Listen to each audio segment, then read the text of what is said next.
asara yawa to bari mu faro da Adama ki gaisa da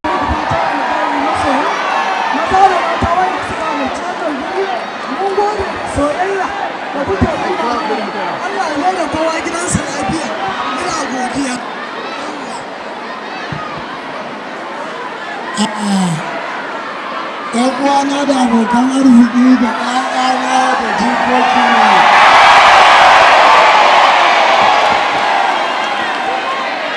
to duk gaba ɗayanku kuskuren da muka yi Allah ya yafe mana saboda haka ina godiya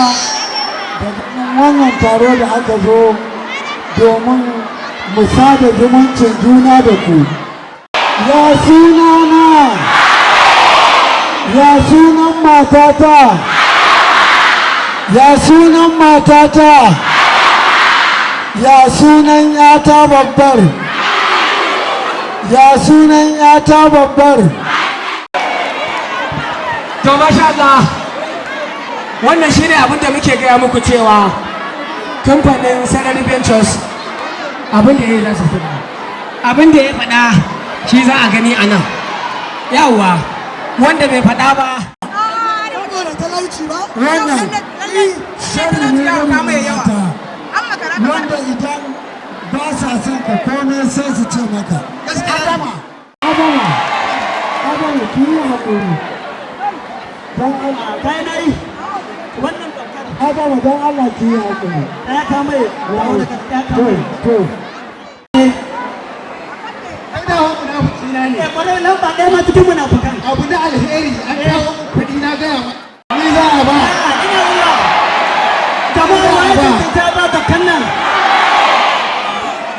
a ba ayyuka mai gadi saboda ne nan majajen ba ba ayyuka mai gadi a kamai daidai Allah kan yi bature har ma kwara Allah ta yi da bakan fata gaba ke ɗaya da larabawa wannan da ka miliyan ai adama to ni sai yanzu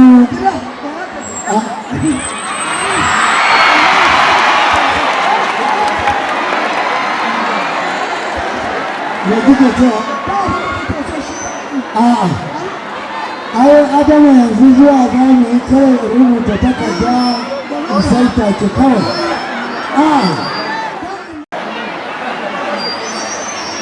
to waɗanda kuma suke so